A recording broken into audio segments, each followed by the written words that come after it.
Vous écoutez Questions et réflexions, un programme audio proposé par La Parole Donnée.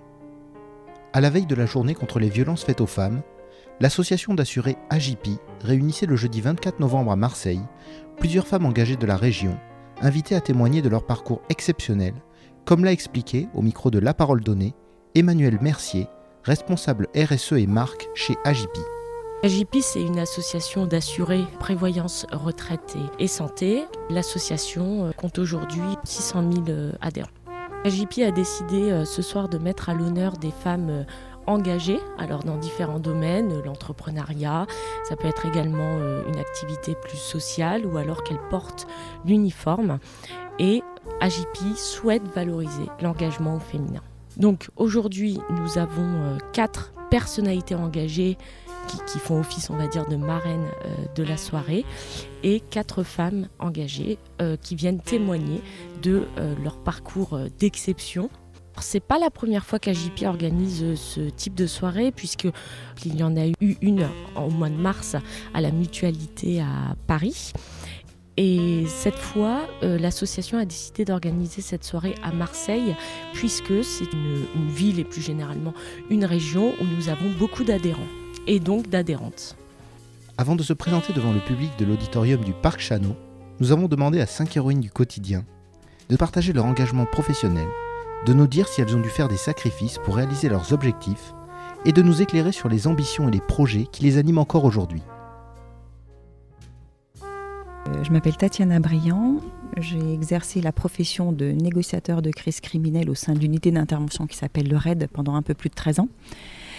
Et aujourd'hui, donc, je suis en disponibilité du ministère de l'Intérieur, je suis toujours commandant de police en disponibilité et j'ai créé ma société de conseil dans laquelle je fais de la formation en négociation, où j'accompagne des entreprises publiques et privées sur des sujets notamment de gestion de crise, de management, de l'accompagnement aussi sur des individus et sur des groupes, et je fais aussi de l'accompagnement sur la préparation à la technicité, aux éléments de langage sur des négociations complexes. Alors je ne pensais absolument pas à la police enfant, en fait je souhaitais devenir avocate. Et c'est lors de mon cursus juridique que je vais totalement changer de direction. C'est un article en fait qui va me faire changer de cap, puisque je vais découvrir dans les médias la prise d'otage de la matérielle de Neuilly. Et c'est cette intervention en fait qui va me faire découvrir un univers que je ne connais absolument pas. Donc évidemment l'univers police, mais surtout le milieu de l'intervention. Et ce métier absolument fabuleux de négociateur de crise criminelle qui consiste en fait par le biais de la communication et de la négociation à régler les conflits de manière pacifique. Voilà, une alternative à la violence. Et en fait, je vais entrer dans cet univers en passant le concours d'officier de police, et ensuite je passerai les sélections pour intégrer le RAID et la spécialité négo. Effectivement, on a des critères assez spécifiques quand on recrute nos négociateurs. Donc on a des gens évidemment qui sont à l'aise en communication, qui soient appétents aussi au conflit, parce qu'on a des situations de crise qui peuvent durer assez longtemps. Donc sans aimer le conflit, il faut ne pas le craindre en fait pour pouvoir y aller. On va bien évidemment chercher chez nos candidats cette fameuse empathie, donc cette capacité que l'on a à comprendre l'autre sans ressentir ce qu'il est en train de vivre. C'est ce qui nous permet de garder cette distance émotionnelle et de ne pas basculer ou dans la sympathie ou dans l'antipathie. On va chercher bien évidemment des gens qui soient calmes, combatifs, parce qu'on est amené à rentrer dans des situations de crise qui peuvent être particulièrement longues. Et une fois qu'on a trouvé sur ce candidat, parce qu'on va d'abord chercher un savoir-être, une posture sur laquelle on va venir vraiment poser de la technicité. Et ensuite, on va former nos candidats aux techniques de négociation, à la psychologie, psychiatrie criminelle, à la programmation neurolinguistique, à l'analyse systémique, enfin tous ces modules en fait qui vont nous permettre de créer du lien, de maintenir une interaction, d'amorcer un rapport de confiance, d'être en capacité de poser des objectifs, de faire modifier un peu la vision en fait du problème à nos interlocuteurs pour espérer obtenir la reddition et la libération de nos otages. On est très très peu nombreuses, puisque aujourd'hui il y a une négociatrice qui reste, et ils viennent de faire un recrutement où les 2 prochaines négociatrices vont intégrer l'unité. Donc vous voyez, ça fait moins de 5. J'ai pas le sentiment d'avoir fait des sacrifices. Je me suis rien interdit, mais ça a un peu été le fil conducteur en fait, le mantra qui m'a souvent guidée, c'est-à-dire que je suis allée chercher ce que je pensais être bien pour moi, indépendamment du qu'en dira-t-on, indépendamment des gens bienveillants autour de moi qui pensaient que j'étais faite pour faire autre chose. Donc je me suis rien interdit, je suis toujours allée explorer, donc j'ai pas le sentiment de faire des sacrifices, non. Alors j'ai plein de projets. Le projet principal, c'est de continuer à faire ce que j'ai toujours fait, c'est-à-dire être portée sur l'autre, rentrer dans les problématiques humaines pour justement venir aider, accompagner les gens en fait sur des problématiques quelles qu'elles soient, et notamment tourner autour de la crise, autour du risque, parce que je trouve que ça a du sens et voilà. Je ne sais pas si je sers d'exemple. Ce que je sais, c'est que, ayant fait partie des premières femmes à faire ce métier, nécessairement, on a communiqué. Moi, j'ai eu la volonté de communiquer, alors non pas pour parler de moi, bien sûr, mais pour parler de ce très beau métier et inciter les femmes, effectivement, à embrasser ces carrières-là, parce que bien souvent, il y a une autocensure de la part des femmes elles-mêmes à présenter ces postes-là. Et je constate qu'aujourd'hui, il y a de plus en plus de femmes qui tentent, en tout cas, d'accéder à ces postes-là. Donc voilà, si mon exemple a pu leur servir pour justement vouloir suivre le train, je trouve que c'est super.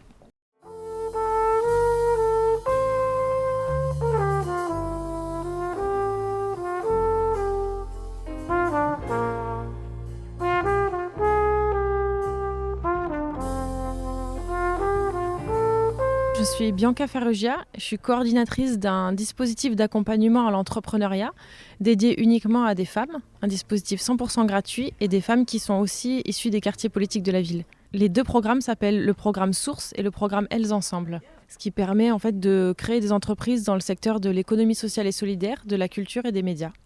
Ils existent en Ile-de-France depuis déjà 2-3 ans et développés à Marseille depuis avril de cette année.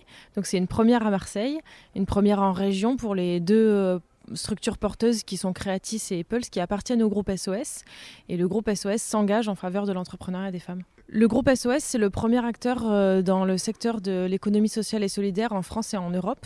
Un groupe qui existe depuis 36 ans maintenant et dont l'unique mission est de lutter contre les inégalités, ce qui est une belle mission et compliquée, et dans différents secteurs, la santé, la solidarité, la jeunesse et aussi la culture, l'action internationale et territoriale et l'emploi.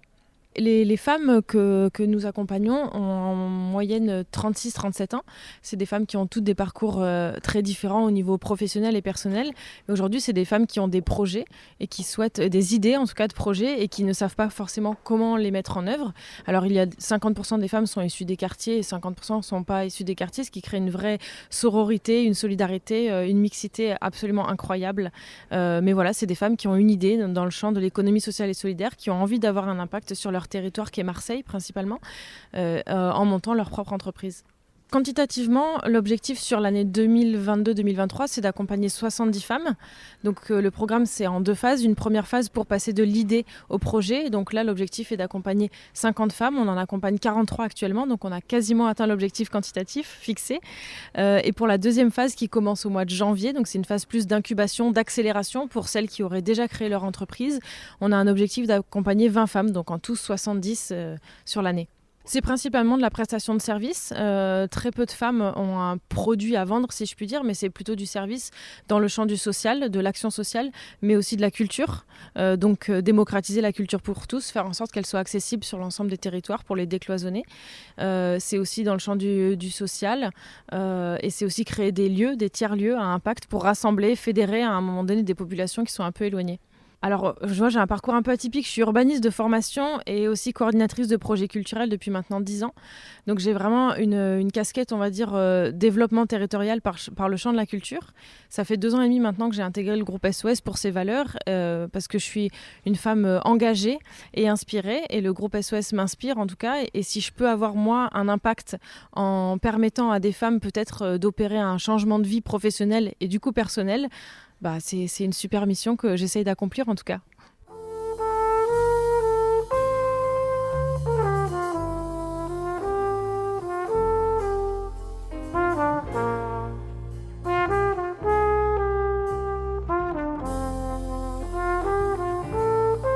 Lieutenant-colonel Isabelle Bérard, je suis officier de sapeurs-pompiers au sein du service départemental d'incendie et secours des Bouches-du-Rhône. en charge depuis 2 ans de la responsabilité sociétale de l'organisation, c'est-à-dire à la fois le développement durable au sein des sapeurs-pompiers et la mixité et l'équité au sein de notre établissement. C'était pas une ambition toute jeune parce que à l'époque, il était compliqué pour une femme de se projeter dans le métier de sapeur-pompier. J'ai commencé en 83. La profession s'est ouverte aux femmes à partir de 76 seulement. Et moi, j'ai découvert cette profession au hasard de mes études. Et j'ai été tout de suite subjuguée par le collectif, par cette possibilité de servir les autres, par le travail qui était fait dans le cadre de la lutte contre les incendies. Et j'ai tout de suite compris que c'était vraiment le métier que j'allais choisir derrière et dans lequel j'allais me découvrir complètement. On était très peu, j'ai fait partie des 10 premières femmes officiers. Donc j'étais toujours la seule en caserne, la seule dans les formations. Et effectivement, ce n'était pas aussi facile que ça à ce moment-là. Il y avait toujours beaucoup de choses à prouver. Pour autant, le métier a beaucoup évolué ces dernières années. On se trouve maintenant à un effectif d'environ 20% de femmes globalement au niveau des sapeurs-pompiers, donc 1 sur 5. Les sapeurs-pompiers sont à la fois des personnels volontaires ou des personnels professionnels. C'est vrai que chez les personnels professionnels, on a encore beaucoup à faire. On se retrouve qu'avec 10% d'effectifs féminins. Et sur l'effectif des officiers, on n'a que 3% d'effectifs d'officiers féminins. Donc beaucoup de travail encore à faire en matière de féminisation des effectifs de la hiérarchie. Alors j'ai pas fait de sacrifice vraiment parce que je me suis vraiment révélée dans ce métier et c'était vraiment j'y ai retrouvé toutes mes valeurs et tout ce que j'étais venue chercher. J'ai pas fait de sacrifices familiaux puisque j'ai 3 enfants et que ma vie familiale s'est déroulée dans les meilleures conditions et que je pense n'avoir rien raté de ce côté-là.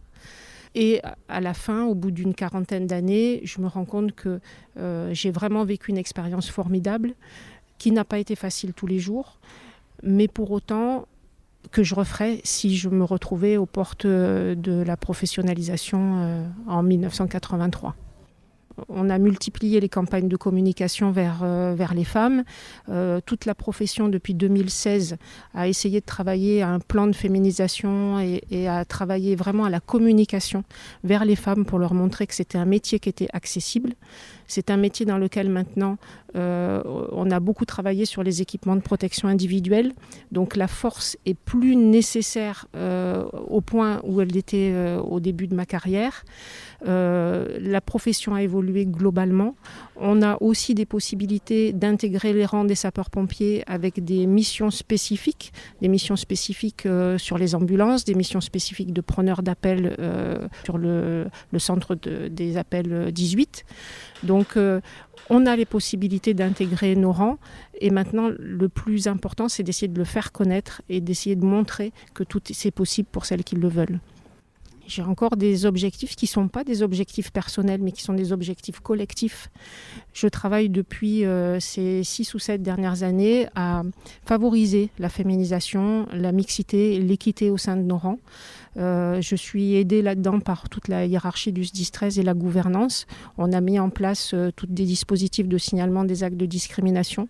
On travaille beaucoup à la prévention de la lutte contre les discriminations. Et je crois que mon combat de fin de carrière, ce sera celui-là. Ce sera celui de préparer le métier et de préparer la place pour mes consoeurs. Étant installée dans la profession depuis très longtemps, 38 années, j'ai certaines relations, je ne vais pas dire familiales, mais des relations extrêmement franches avec mes collègues masculins. Il est vrai que je porte un peu cette image de la personne qui essaye d'ouvrir les portes aux femmes, donc ça les fait un peu rire chaque fois. Pour autant, je pense qu'il y a un profond respect mutuel et c'est ça le plus important.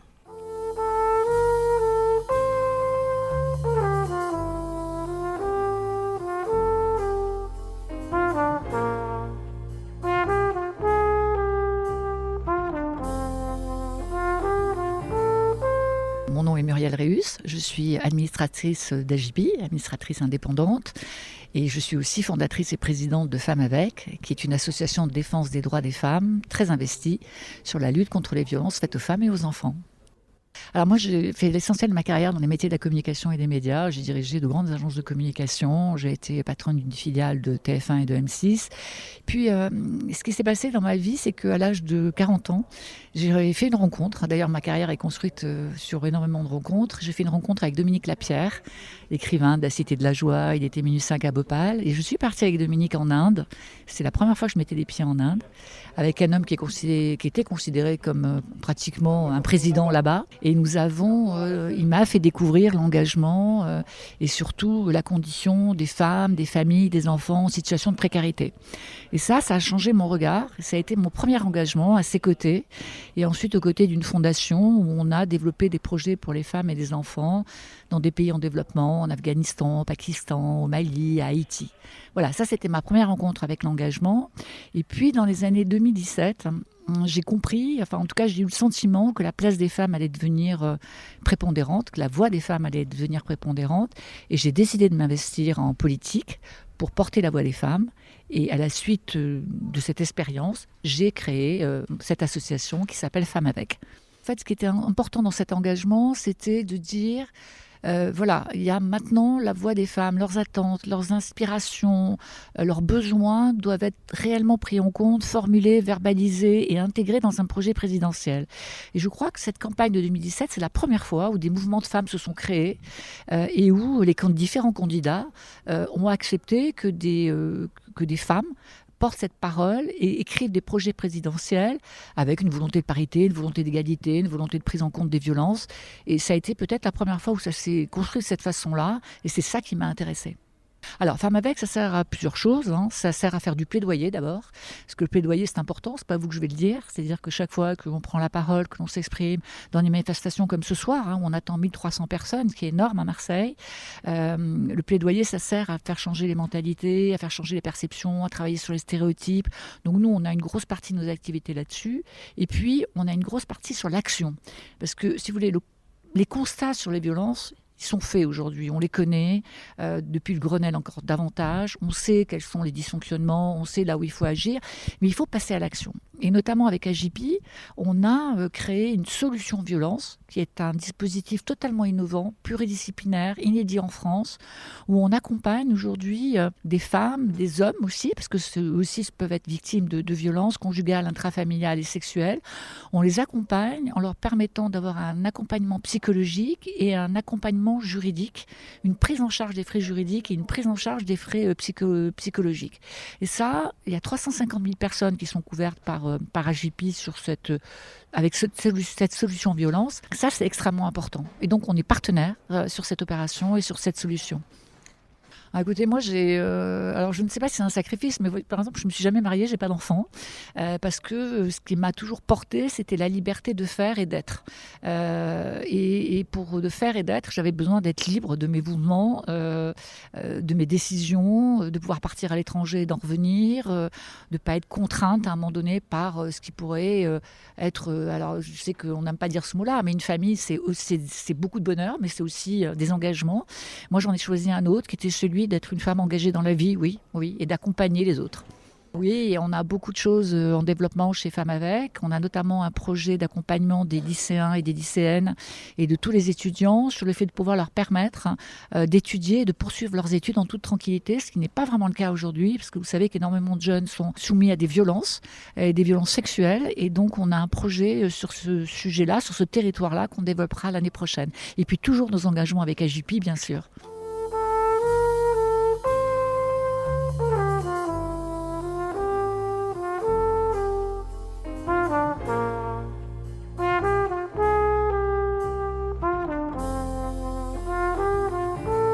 Je suis Emma Claire Dumont, conférencière, aventurière de l'extrême et entrepreneur. J'ai eu une carrière professionnelle riche. Je suis passée de la multinationale de LVMH à une association avec mon mari pour devenir mon propre patron, à la tête d'une petite TPE organisatrice d'événements sportifs. Et puis à un moment donné, j'ai opéré une transition professionnelle pour faire de mes défis sportifs mon activité, ma vie active. Et désormais, je réalise des défis sportifs extrêmes qui sont solidaires et qui fédèrent des entreprises de la région pour que nous puissions, par exemple, dans le dernier en date, atteindre le toit du monde. Le 12 mai dernier, j'ai été la 13e Française de l'histoire et la première Marseillaise à atteindre les 8848 mètres du mont Everest. Ce n'est pas une activité à prendre à la légère, ce n'est pas un sport comme les autres, puisqu'en fait on va braver la zone de la mort pendant plusieurs jours et braver des conditions extrêmes de haute altitude pendant plusieurs semaines. Donc oui, il faut des années pour y réfléchir et des mois pour se préparer à la fois physiquement, au manque d'oxygène, au froid, à l'effort répétitif et se préparer psychologiquement puisqu'on quitte tout pendant des semaines et on n'est pas sûr de revenir. On fait tout, bien sûr, pour revenir. C'est ça l'objectif, atteindre le sommet et revenir. On est dans ce qu'on appelle l'euphorie des cimes, mais on n'a pas assez d'oxygène pour s'extasier et crier de joie. Alors les larmes coulent, mais c'est une sensation intérieure fondamentale qui nous révèle qu'on est capable de se dépasser et de faire des choses absolument extraordinaires quand on sait s'engager, quand on a de la détermination et quand qu'on sait faire agir notre force intérieure pour aller jusqu'au bout de nos rêves.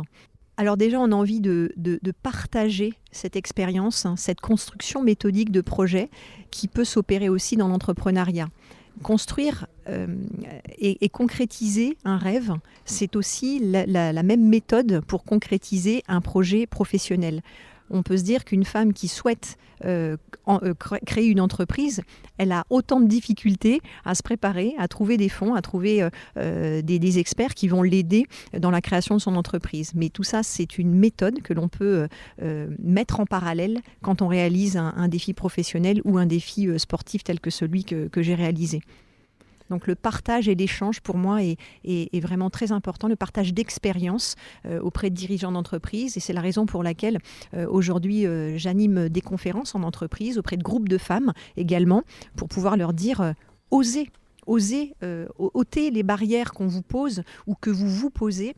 Vous êtes capable de réussir de grandes choses sur le plan sportif, sur toutes les activités que vous faites et sur le plan professionnel. J'ai été contactée effectivement par quelques Français et des Françaises qui souhaitent s'attaquer au toit du monde et je me positionne comme, on va dire, leur consultante privilégiée parce que je sais par où il faut passer en phase préparatoire et là-bas sur place. Et vraiment, c'est important de pouvoir avoir des gens qui nous conseillent et qui nous aident. Alors je sers à leur cause pour qu'ils puissent, eux et elles aussi, réaliser leurs rêves. Dans l'entrepreneuriat de tout type et dans l'entreprise de la réalisation de ce sommet, oui, on fait des sacrifices parce qu'on s'y consacre à 100%. Donc on doit avoir l'adhésion totale de sa famille, de son mari, de son fils en ce qui me concerne, parce qu'on consacre l'ensemble de son temps, de son énergie, à réaliser son entraînement, sa préparation mentale, sa logistique. Donc c'est un effort de tous les instants. Donc oui, c'est beaucoup de sacrifices. Et pour moi, ça a duré plus de 7 mois à penser, vivre, préparer ce défi extrême. Alors en fait, tout d'abord, cet Everest s'inscrivait dans un challenge que j'ai commencé il y a plus de 10 ans qui s'appelle le 5 Summits Challenge, qui correspond à la réalisation de chaque sommet les plus hauts de chaque continent. J'en ai réalisé 4. Il m'en reste un. Donc le projet à venir, c'est le Mont Kosciuszko en Australie que j'ai envie de réaliser avec mon mari et mon fils. Alors le dernier sommet, c'est 2800 mètres, donc ça c'est donc beaucoup moins que le Mont Everest. Et les précédents, ça a été donc le Kilimandjaro, 6000, le Mont Blanc, 4800, et l'Aconcagua à 7000 mètres. D'une manière générale, il faut croire en soi, croire en ses forces intérieures pour vivre sa vie pleinement. Parce que lorsque l'on tend à concrétiser ses rêves, on a une vie meilleure, on a réussi sa vie. Moi, j'ai réussi mon Everest, je souhaite à toutes les femmes d'atteindre le leur.